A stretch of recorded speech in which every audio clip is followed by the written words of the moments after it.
How's it going, YouTube, and welcome back to another episode of Talk and Turf, and we are back today with another phenomenal guest. He's got an absolutely amazing story, and I'm sure it's going to come across really well for the podcast. So if you're watching this on YouTube, you can also listen to this on Spotify. The link will be in the description. And if you're listening to it on Spotify, you can also watch this on YouTube. Link is in the description. So let's get on with the podcast and let's introduce Mr. Jack Davies to the podcast. Hello everyone. How's it going? Thank you for having me. That's it. So tell us a little bit about yourself, where you're from, what you're doing now and how it all started. Yeah, so I'm Jack, I'm 17, 18 this year. And I'm from Tamworth in the Midlands. Travelled up here today to see Jack and yeah, kind of, it started really from my dad and kind of he's a gardener as well, and like, you know, I did bits with him and found out that I really enjoyed this job and kind of took it from there really. So for those viewers that have never heard of you before, so how old are you right now? So I'm 17 at the moment. She's 17 years old, running your own gardening business. Yeah. So how did that come about? It was kind of, what happened was one of the neighbours came over to my dad and said, would you clear some leaves up for us? And my dad said, well, why don't you go around there and do it for them? And I was like, yeah, okay then. So I went round, did it, and obviously enjoyed it and was like, you know, I could actually do this, you know, around here locally, you know, kind of after school sort of thing, just earning, you know, a couple of quid and what have you.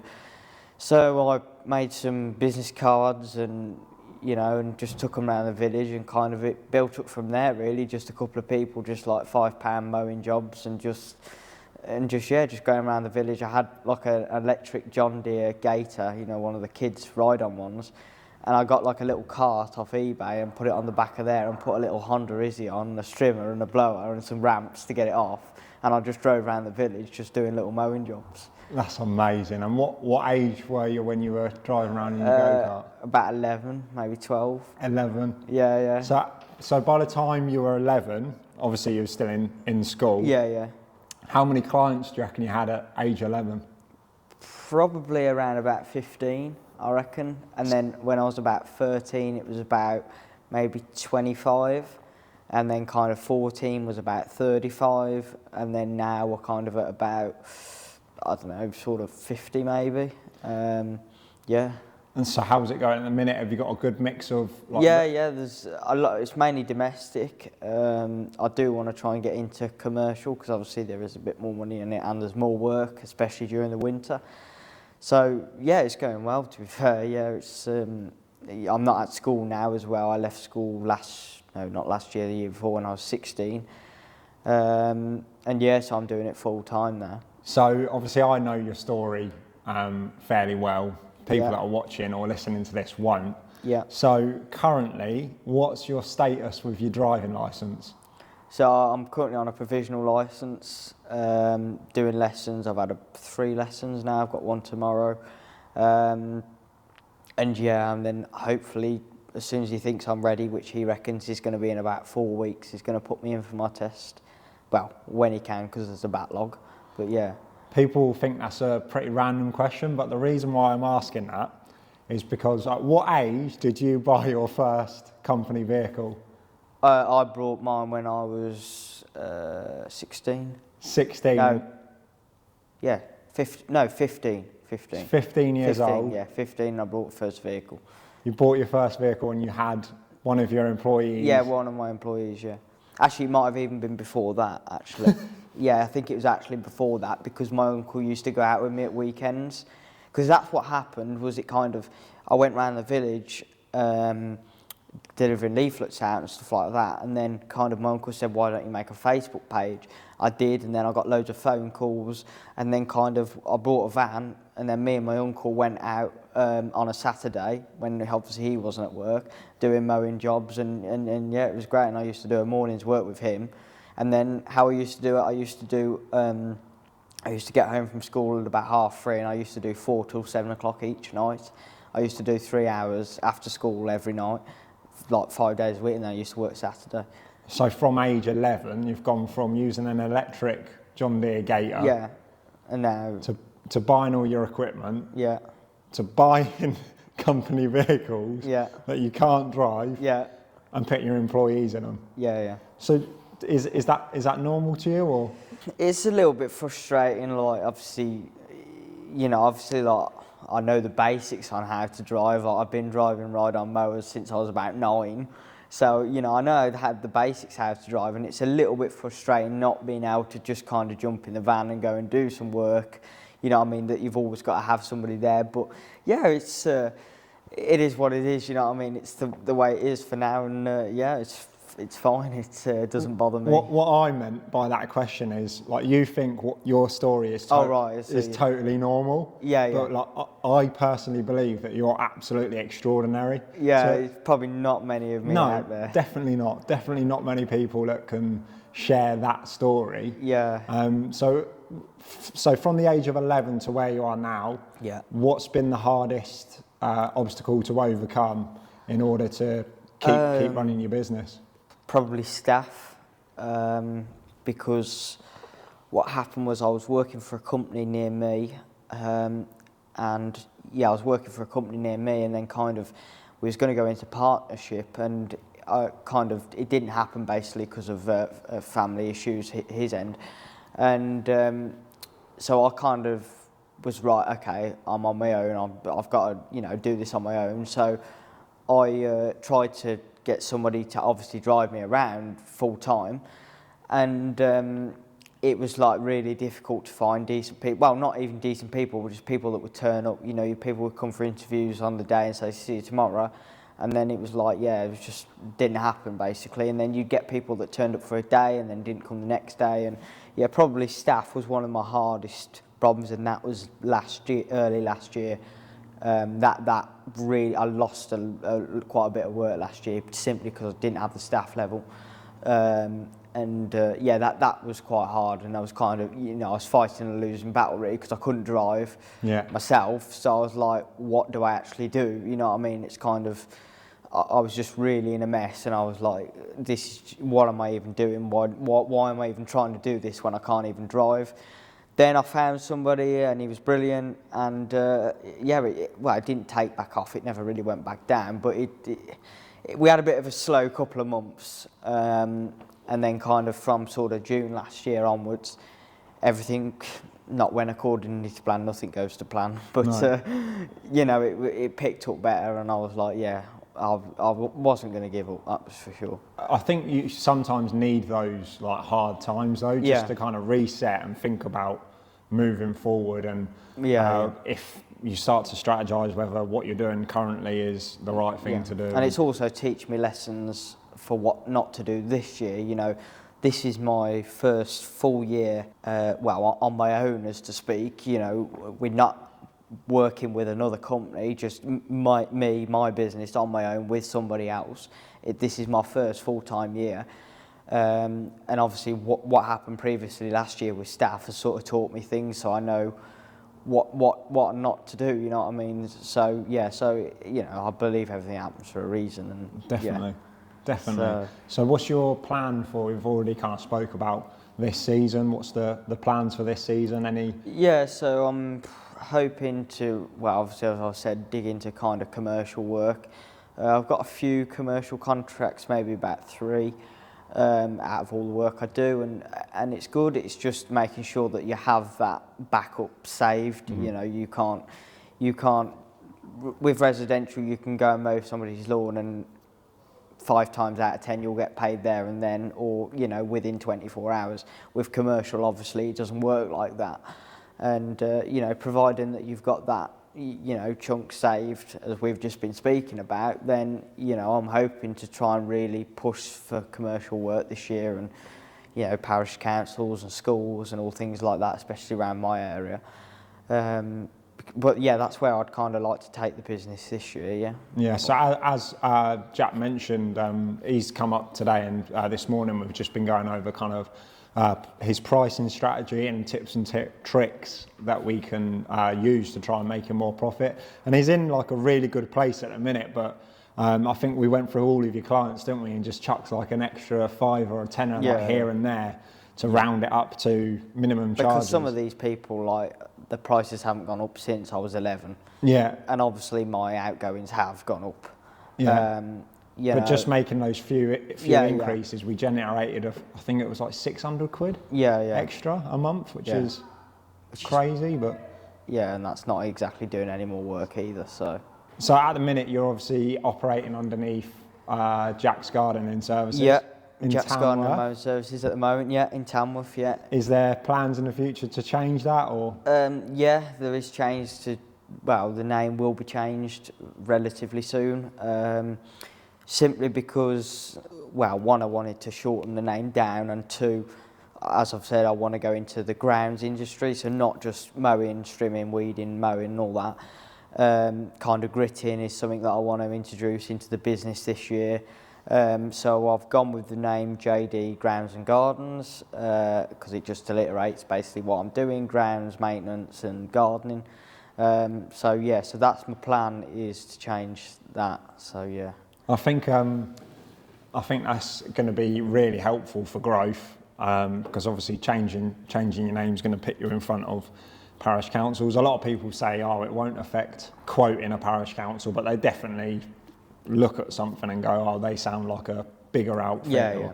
And also like that, because this year the company will be going limited, so I thought it sounded better and more, not, well, I suppose you could say more professional to have it like sort of JD Grounds and Gardens Limited, where Jack's Garden and Mowing Services, it works for the domestic side, and you know I probably will keep that name. You know, people know that name and that name's out there, and you know people in Tamworth know that name. But you know, when it comes into introducing more commercial work, that's going to be kind of the name that they'll see on the invoices, on the quotes, you know, on the vans and on the uniform as well. I think it's a good move. So I think the first time we ever met was at John Ryan from Lawn Care Legends did a little meet up, didn't he? And I was like so took back by your story. And for anyone that doesn't know Jack, if there's something about a mower that needs to be known, he knows about it. Yeah. He was telling me a story about, was it the time you bought the hater? Yeah. So tell us what you did with this hater. What happened is I had, Hater brought their Pro line of machines out. I brought it, and at the time I had an older version of their domestic one, a really old, like a 2012. This was back in 2018. And what I did is I was using this new Pro machine. I was thinking, well, everything about it's brilliant, but the collection in the wet wasn't as good. And you know, with a few phone calls and messages to people who have got these, I soon discovered that the reason for that was because it didn't have variable speed. So what I did was I sold the Hater Pros, because the Hater Pros are single speed for anybody that don't know. I sold the Hater Pros. I bought domestic haters that have got variable speed, and then I had all the Pro spec fitted to the domestic mower. Both of them, the 48-inch and the 41. So yeah, and the difference between the both are just night and day. I mean, it's lighter. I don't know why, because it has got the Pro spec on it, so you'd think it'd be the same, but I think the engine, there's Briggs & Stratton engines on the domestic and there's Honda engines on the Pro. Now I've used both. I prefer the Briggs & Stratton, believe it or not, because basically the person who brought the Pro off me was my dad, so I still use the Pro if something happens with mine or what have you. And when we've put them side by side in a field, there's night and day difference. It's crazy that you just thought of, how can I make this machine better? What I'll do is just tear a machine completely apart, a brand new machine. Yeah, I went all the way down to London near Gatwick to see Greg's mowing, and he literally ordered the parts for me. I took it down to him and he stripped it and did it all. Don't get me wrong, it's an expensive way of doing it, but the difference is just, you know, like I say, night and day, and it was like, and I've never had a problem with it. So, you know, don't worry about stripping a brand new machine and putting those parts on. It doesn't affect it. And that is simply the reason why I wouldn't buy a Pro model and get variable speed put on it, because you can change the gearbox and the throttle lever. But I think there's a risk of having problems with gearboxes and stuff like that. So the best way of doing it is buying the domestic and getting the Pro spec put on it, which is only like front bumpers, steel roller, bigger wheels, quick release handlebars, side skirts, protection, all that. I had all that fitted. And like I say, it's an expensive way of doing it, but it was hell of a difference. And like when anybody comes to me and says, why did you get domestic? Because the only thing you do lose is your warranty. You don't get a warranty with the domestic like you would if you bought the Pro. You know, when I brought the domestic, my dealer said, why aren't you getting the Pro when you could have a 2-year warranty? And I says, well, I've got the Pro and it's nowhere near as good. And like I say, I've never had a problem with these haters. I got them out my unit the other day and they started first time. That's incredible. But yeah, it's like, and that's all I use as well. I don't use 4-wheel mowers because I like to stripe all my lawns because, well, there's not many people that stripe lawns around my area, and kind of I just think it just stands out and looks that bit more professional and cared for. I think a lot of people as well, when they're paying for a gardening service that's the thing, yeah. or a lawn service, they want like the standout. They want people. They're not just doing it because it saves them time and money. And it was like a job that my dad was doing that he gave to me. He was using a 4-wheel mower. Then I went in with a rear roller, and the woman was shocked. She was like, "How have you done that?" And she was like really, really impressed. And I was like, well, all I've done is use a different mower. You know what I mean? Yes, it might have taken me a little bit more time with turning it, but all I've done is use a different mower. And that is why I was willing to pay 1,650 quid just because I knew that, you know, they're the machines I was going to use. Yeah. You know, every day. And like I say, at the moment, what I do is domestic. So, you know, that was kind of, you know, I'd rather spend £2,000 on a rotary than on a roller, instead of a 4-wheeler, because I know that, well, one, they do the finish that my customers want, and they're just brilliant. Everything, you know, like even like the single point height of cut. I think people nowadays as well, they like want people to know that they've got a gardener. So when it is nicely striped, they're not only saving time by having a gardener because they ain't got to do them themselves, but it's like that curb appeal that, oh, look at me, I've got a gardener. One thing I did do was, which kind of drove everybody a bit, well, not everybody insane, but everybody was a bit like, why? Was I sat down for about 2 months and I just went through every machine there is, from backpack blowers to strimmers to ride-ons, everything. I went through everything and tried to find the best power to weight machine, because obviously I'm only a little guy, and you know, weight for me is everything. You know, I don't want to be lugging a really heavy strimmer around, or you know, hedge cutting with a really heavy hedge cutter. So I looked at what was the best power to weight machine, and also what I could use that was battery, because I'm a big fan of battery power. And it's kind of like I've got every brand of battery there is. I've got, you know, still I use their battery mowers, still battery mowers, little 18-inch ones. They're brilliant.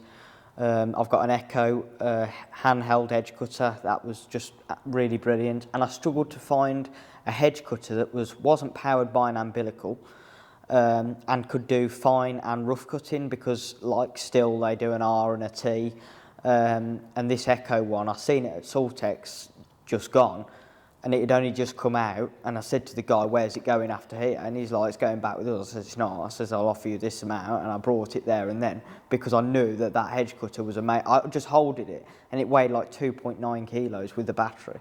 That's and incredible. I just couldn't believe, well, you've used it. Yeah. And it was like, you know, and the RPM on it's 4,400 in fast, and then slow it's like 3,200, where you buy a still, and that's 3,000 RPM or 2,800. So, and they're a lot heavier. So have you managed to get your hands on any Ego kit? Yeah, I've got an Ego leaf blower. I've got an Ego leaf blower. My dad's got an Ego lawnmower. Wasn't impressed with that at all. Like I say, I've got the still 18-inch battery mower, and again, the difference between them two I felt was night and day. Simply because the still's got an option for eco mode where the Ego hasn't. So when you go into long grass, yes, the RPM kicks up on the Ego, but that little bit that you've just gone over hasn't been done right, so it's left a trail because it's took them seconds to go up into the higher RPM, where if you're constantly in high RPM, you just always get a good finish. And that's what's kind of impressed me with this new Crest equipment that's come out. and I do want to get my hands on Have you managed to have a go of it, or? No, not yet, no. No. So for those that are just watching this podcast ad hoc, we do a weekly video called Behind the Blade, which is like an insight into a commercial grounds maintenance industry where you can follow us about. And we've just been sponsored by Crest. Well, we're on a trial at the minute, so we've got like a 3-month trial and they've sent us loads of kit. And as you know, we've been up and done some work for you. None of our kit is battery or electric at all. I've been struggling to find a brand that I think would... That's the problem, is there's not a brand that I feel you can say, right, buy all the batteries and you can have a good strimmer, a good hedge cutter. I've had to buy every brand and every charger and every battery to get what I feel is the best hedge cutter, the best strimmer, the best mower. See, this is what I was about to say, is like I feel like Crest does that, especially like as us, we're mega busy all the time. We've got 2 teams out, and like a battery that charges in 8 minutes. It's just absolutely... It's ridiculous. Like when we first charged those batteries, I couldn't believe how quick it charged them up. Yeah. At the minute, we've only got the hedge cutter, the strimmer, and the mower. But like the difference in, well, we've already saved. I think we've only had them 3 days, and we've already saved about 100 quid in fuel. Yeah. Which is mental, but... And you can also start, I mean, it probably doesn't affect you guys as much, but like for me, who's working in a residential garden, you know, I don't make hardly any noise, and then when Jack turned up with his team, he got my customer out of bed and was like, what's going on? Yeah, no, petrol does have that effect. So I've got a question for you, because I've just literally thought about it here and now, but you know so much about like the tools in the industry and stuff like that. So what, have you never been like tempted to set up like a tool YouTube channel, or? Yes, I've currently got a YouTube channel that I did when I first started. And I used to make like first impression reviews and like, you know, reviews of equipment and like a lawn care setup.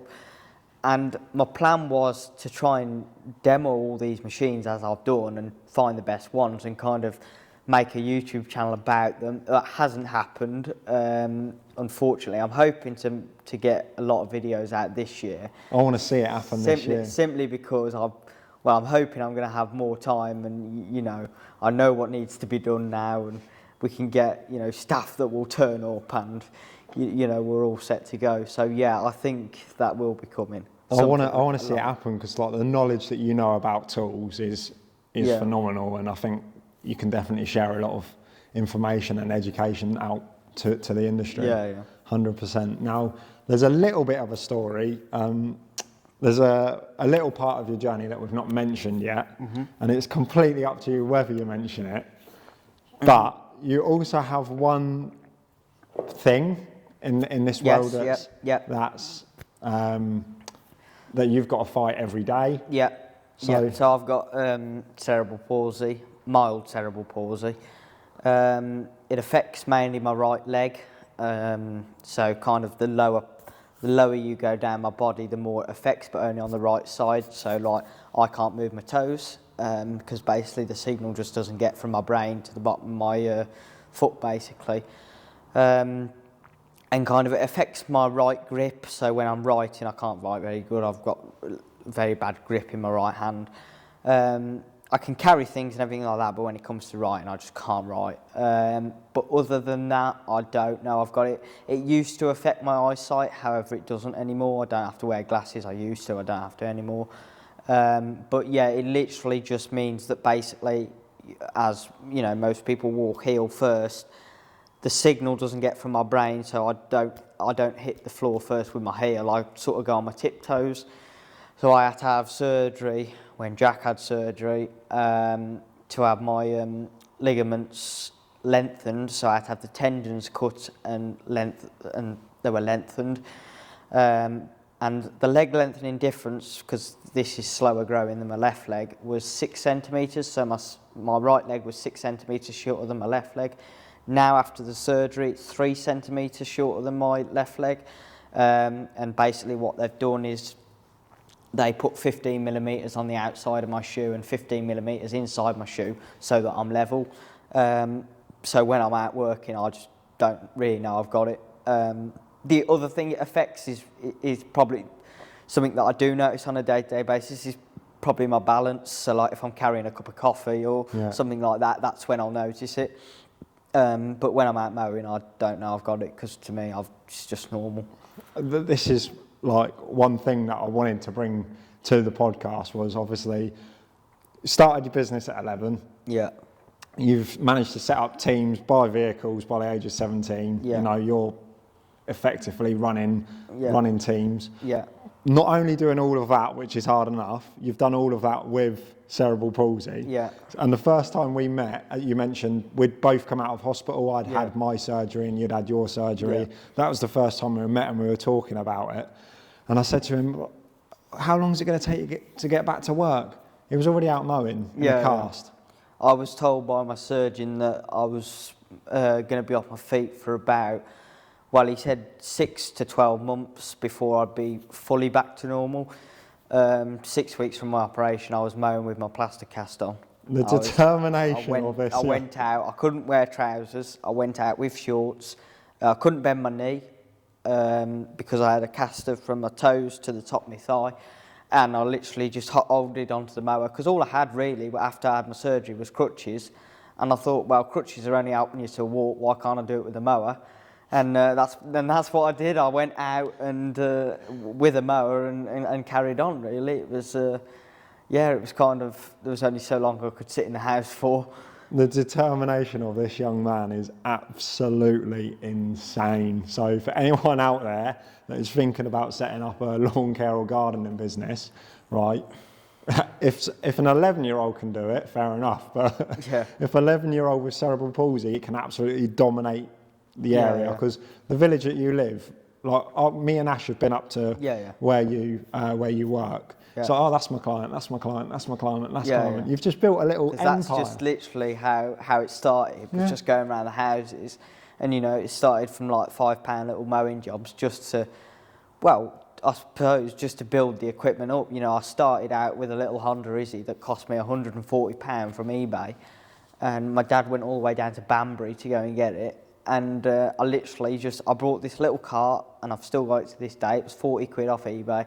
And I had a John Deere Jeep for Christmas, and all I did was I got a D-link, and I'd got a tow bar on this John Deere Jeep, and I just put this D-link on there, and I put my Honda Izzy in, and I used to put a strimmer, a blower, and I just drove around the village, literally just doing mowing jobs, and it was like, and that's what I did every day after school for like 3 hours. Incredible. Absolutely incredible. So I'm going to quickly interrupt this podcast to make you guys aware that this episode is sponsored by GSI Insurance Limited. GSI are a family-run insurance brokerage based out in Rushden in Northamptonshire. I personally use GSI for everything, all of our kit, fleet, public liability, employers liability, buildings insurance, my home insurance, pet insurance, you name it. If it's to do with insurance, GSI can help. The reason why I love using GSI is you always speak to a member of the team. They're a small family-run business, so the chances of you getting the same person are very high, and they know the wants and needs of your business to make sure you are covered the way that you should be covered, to make sure that there's no hidden charges and that you can actually get a claim accepted should the worst happen. So all of GSI Limited's details are going to be in the description. Please give them a call for any of your insurance needs and mention CUTCREW when you give them a call, and they might just give you a discount. At least that answers one of my questions, is where do I go for some insurance? But Where to go for insurance? GSI. In all honesty, so just to give some light, we've been using GSI from the start, even when I was a sole trader. And obviously we've had multiple claims with them, and like some of the customer service that we've experienced has just been ridiculous. Like in terms of like they're probably not always going to be the cheapest. However, they'll always make sure that you're insured correctly. So if you just go on to like compare or something, you might not actually be covered for what you are. So when our trailer got written off, it was like 11 at night. I was on the phone to Marcus from GSI, who was advising me what to do. He had a trailer set up for me. that I could use the next day to get to work. Everything was dealt with. Like, I didn't have to worry about a thing. Yeah. And I think, like good insurance is invaluable, especially if you know, especially you could, in this job. Yeah, literally, like you could pull up at a job, someone could cut the side of your van off, nick all your tools within 5 minutes. Yeah. Everything you've worked for since the age of 11 could be gone. So it's definitely. And that did happen to me once. I was at a pub with my dad in the van, and this is when I was about 12. I just brought a strimmer and blower. It was brand new. Went in the pub because my dad went to see his mate, and we literally was in there 10 minutes. Come out, got home, and this mower and strimmer and blower were gone. And I was just I was thinking, great. It was like literally that was all my money spent on that strimmer and blower. And I was just thinking, seriously, like, so now I've got nothing other than a mower, because that wasn't my mower, it was my dad's mower. And I was thinking, how the hell am I going to, you know, buy these things again? And somehow it happened. I don't know how. It's brutal, absolutely brutal. So I always rab it onto people. People probably get bored of me saying it, but like, even if you're just doing it as a side hustle, so if you've got a full-time job and you're just mowing a couple of lawns at the weekend, get your insurance. Like, for the sake of 20 quid a year or whatever it might be, like, you could flick a stone up and kill someone. Like, it's just not worth it. So this year, there's been lots of talk around last year's show. Obviously, Grounds Fest had their first year.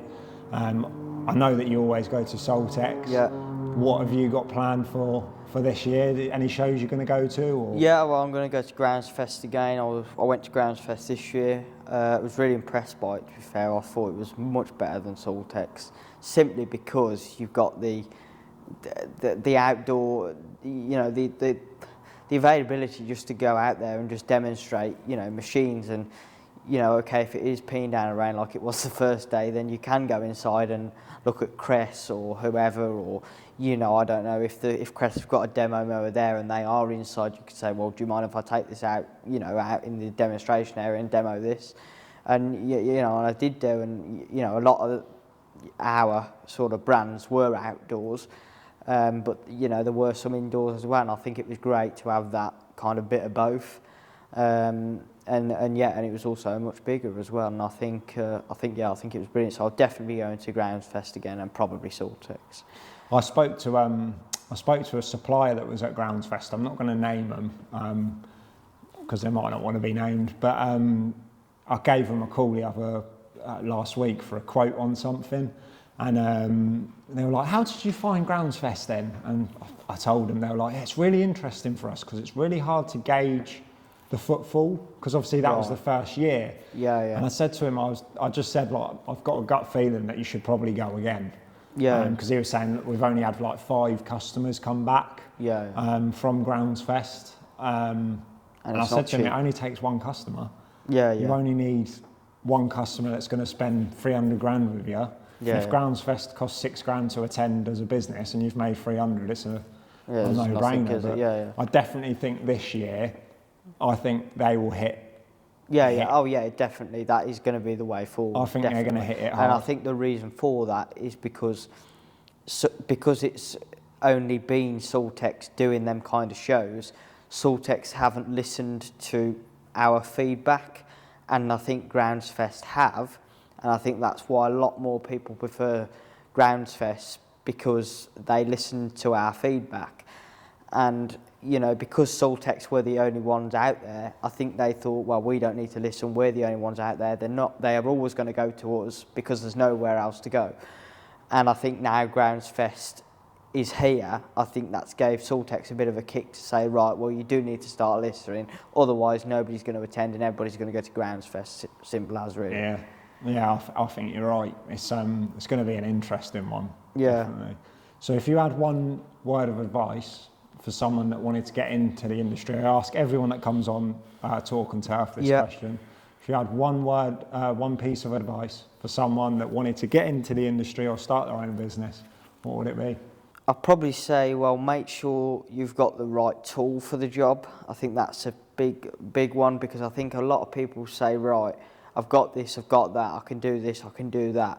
But until you're actually there and you're doing the job, and I've done it before, like before I brought a ride on motor, I had a 19-inch Honda HRX 476, and I was doing like half an acre with that, and it was just taking ages and ages, and realistically you don't make any money. And so I think even if it's something that's, you know, 800 quid or something like that, that's just cheap and will help you, I think just making sure you've got the right equipment for the job. I mean, even like, you know, I've got a couple of commercial jobs. So this year I brought my first backpack blower. And yeah, it weren't cheap, and it, you know, it was one of the best ones you could get, but it was amazing how much easier it made the job.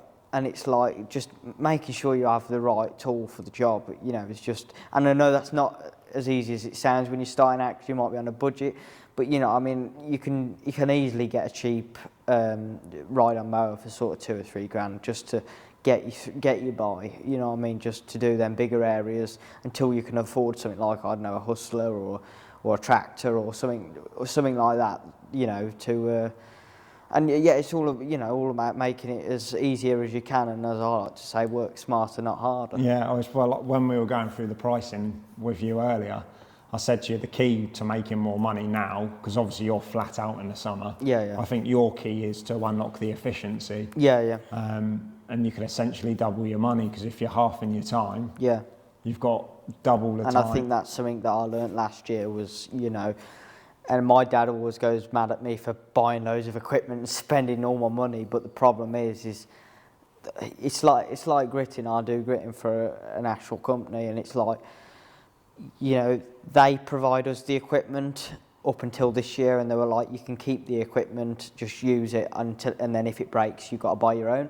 There was nothing wrong with the push spreader we had, but you really had to shake it to get the salt out, and the deflectors, they were just deflectors, you couldn't adjust them. So if you went into a wide area, you'd actually have to unscrew them and take them off, and then if you got to put them back on, it was just a nightmare. So I actually spent 480 quid on a decent spreader that you know, had 3-way adjustable deflectors, and it, you know, even that just makes it so much easier and quicker. Just to, you know, you come into an area, lift it up, go. Yeah, you're absolutely right. I mean, I've used that spreader, so I know the one. Yeah. It's a good piece of kit. Yeah, and it's like, yeah, it's 450 quid, and you know, I could have used the other one for free, but it's just, you know, that it's just easier. You know what I mean? You're not constantly screwing things or shaking it, and it's just, yeah. So if anyone that's watching this video or listening on Spotify wanting to follow you on socials, where can they find you? So I'm on Instagram. So I'm in the process of making a business Instagram account, but at the moment it's Jack Davies, and it's Davies 801.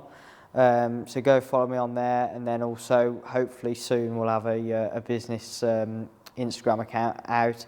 I've also got a Facebook page, as previously mentioned, which is under Jack's Gardening and Mowing Services.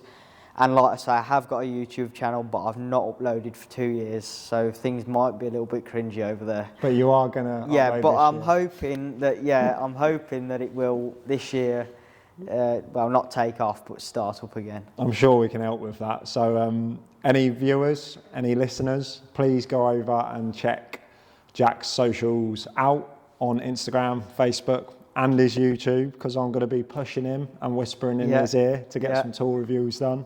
What we might even do is ask our friends at Crest to send us some bits and bobs and go up and see Jack, and we'll do a review together, maybe. Get you into it. What do you reckon? Yeah. Definitely up for that. Sounds good. But yeah, we'll wrap it up now. I know that in the future there'll definitely be another episode with Jack Davies. Yeah. You're not a million miles away, so I'm sure that we'll be helping each other out in the not too... Hopefully I'll be driving soon as well. That's it. Yeah. But yeah, just thank you to everyone that's listened to this podcast, anyone that's seen the other episodes. They're doing really well, and we are very blessed for the feedback that they've had.